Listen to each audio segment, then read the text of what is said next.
Nuevamente con ustedes, amigos televidentes, como habíamos anunciado antes de nuestra primera pausa, el tema a tratar es sobre la donación de órganos y los trasplantes de córnea, una necesidad para aquellos pacientes que tienen algún tipo de condición especial que imposibilita la visión. Nuestra invitada del día es la doctora María Alejandra González, cirujana especializada en el área de córnea y cirugía refractiva. Bienvenida, doctora, a su programa. Muchas gracias, doctor Ubiera, por la invitación. Para nosotros es un honor y un privilegio tenerla a usted en nuestra sección del invitado del día. Doctora, nuestros amigos televidentes que gentilmente nos han estado acompañando se preguntan primero si vamos a trasplantar la córnea. ¿Qué es una córnea? ¿Qué es la córnea en el ojo, doctora? Bueno, doctor, vamos a aclarar un poquito lo que es el término de la córnea, vamos a hacer una comparación de lo que podría ser en el reloj de nosotros el cristal que tenemos delante que nos permite ver las manecillas y ver toda la estructura del reloj. Algo parecido es la córnea. Es un tejido transparente que se encuentra en la parte más anterior del ojo, es avascular, que quiere decir que no tiene vasos sanguíneos, y debido a todas esas características de su composición nos permite actuar como un lente en el cual entra la luz al ojo y se enfoca en los puntos que nos generan la visión. Podríamos deducir que la córnea es un lente de aumento en el juego de Correcto. Si lo comparamos con, por ejemplo, una cámara fotográfica, actúa como un lente de enfoque que, ayudado a otro lente interno que es el cristalino, es el que va a permitir que la luz entre y se proyecte en un punto definido del ojo, que es la mácula, a nivel de la retina. Dentro de las afecciones más comunes que tenemos en la córnea, porque el tema a desarrollar son las donaciones y trasplantes de córnea, ¿por medio de cuál mecanismo se va a decompensar o se va a deteriorar una córnea que va a conllevar a la necesidad de un trasplante? Bueno, existen montones de causas, enfermedades que nos pueden conllevar a que la córnea se lesione y pierda sus características, como ya mencionamos, de transparencia o de forma, que es la otra parte que involucra. Entonces, si vemos, por ejemplo, las imágenes que vamos a mostrar, tenemos una córnea aquí transparente, sana, que sería la condición ideal.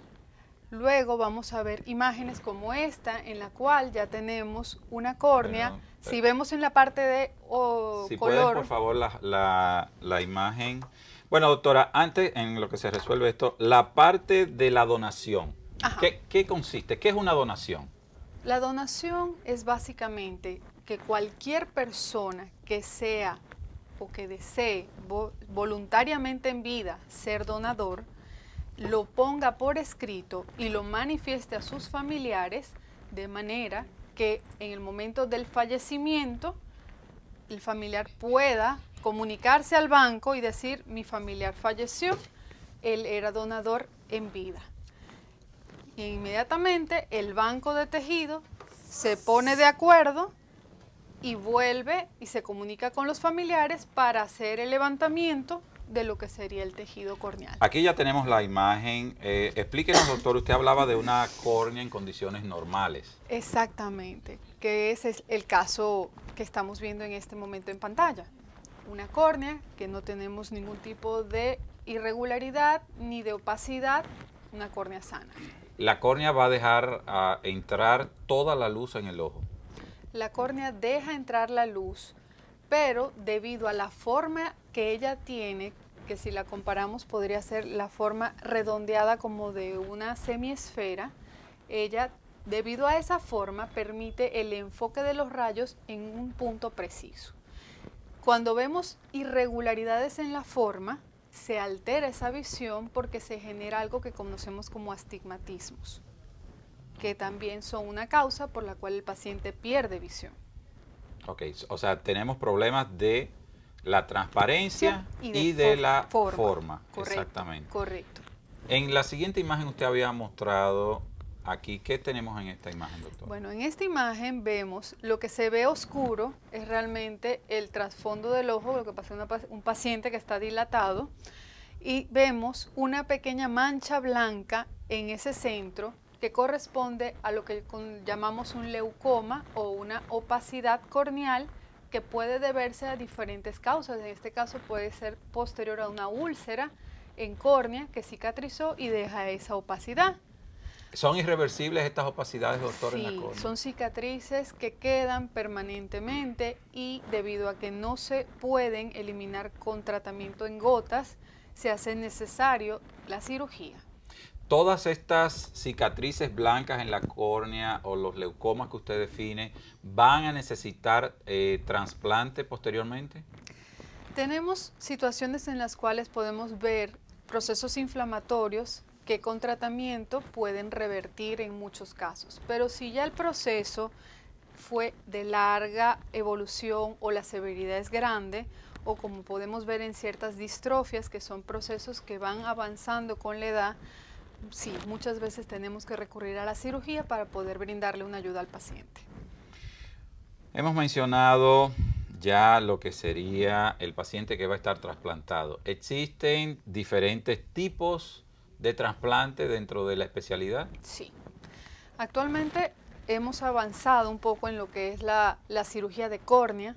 Entonces ya el cirujano se enfoca un poco hacia lo que es la capa de córnea que está en este caso afectada.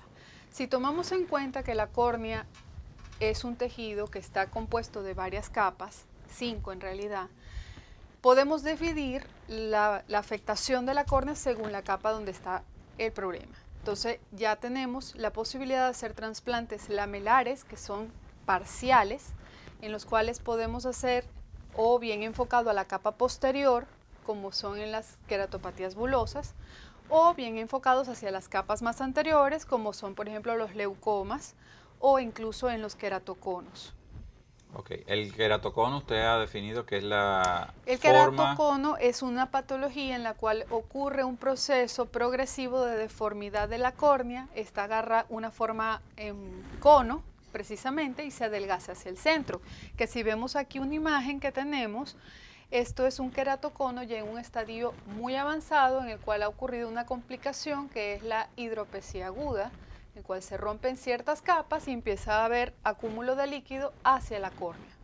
Ok, ¿qué produce esta deformidad? ¿Cuál es la causa básica de esta deformidad? Bueno, hay teorías, diferentes teorías que van desde lo que es la parte de las alergias que se asocian con el rascado, el paciente se manipula mucho los ojos, hay un factor de herencia que también se le ha visto, una asociación, pero realmente todavía hay mucho que estudiar en cuanto a esa parte. Hay otras teorías que ya hablan más de procesos inflamatorios, pero lo que sí es cierto es que hay una prevalencia que hemos visto que va en aumento con el desarrollo también de estudios de topografía que nos permiten detectar a más temprana evolución la aparición del queratocono.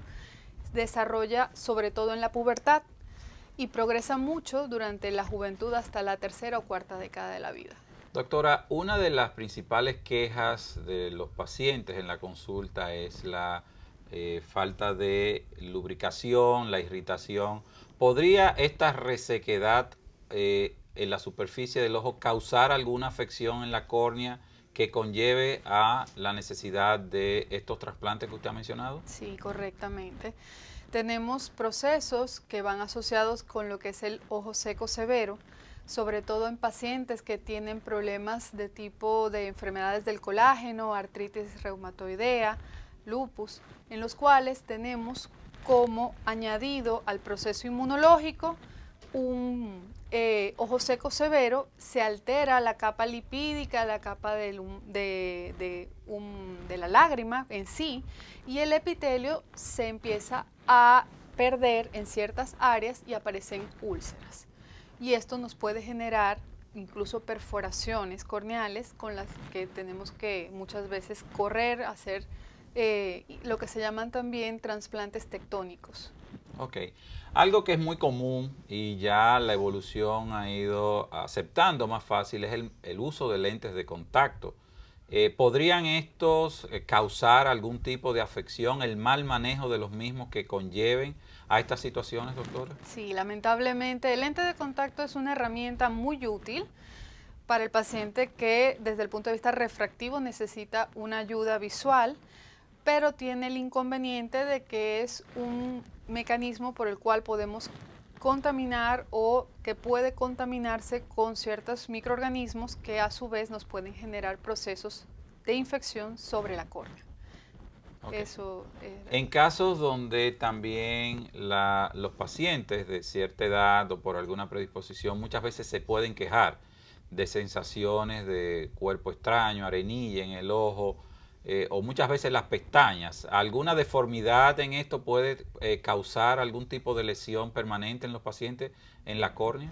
Sí, claro, obviamente tenemos casos en los cuales por razones del envejecimiento los párpados pierden laxitud, empieza a haber inversión de las pestañas hacia el interior y las pestañas con el roce pueden erosionar la córnea y pueden generarme también procesos ulcerativos o procesos incluso de opacidades.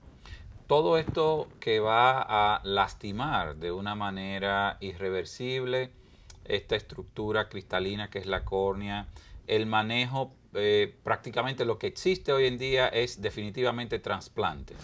Sí, realmente cuando ya tenemos, como dije, un proceso en el cual se pierde ya sea la forma y la transparencia del tejido, tenemos que recurrir a un trasplante para poder devolverle al paciente visión. Ok, doctora, usted perfectamente ha descrito las causas principales, las principales manifestaciones, pero estamos hablando de donaciones. ¿Quién puede donar sus córneas? Bueno, esa es la mejor pregunta, porque realmente hoy por hoy, a nivel de todo lo que es manejo de banco de tejidos y en particular de lo que es la córnea, el donante puede ser cualquiera, un niño hasta un anciano, un abuelito de 100 y pico de años puede ser donante. O sea, la edad no es un criterio como tal para definir quién puede o no donar. Ok. ¿Existen algunos requisitos para poder recibir una córnea y trasplantarla? Correcto.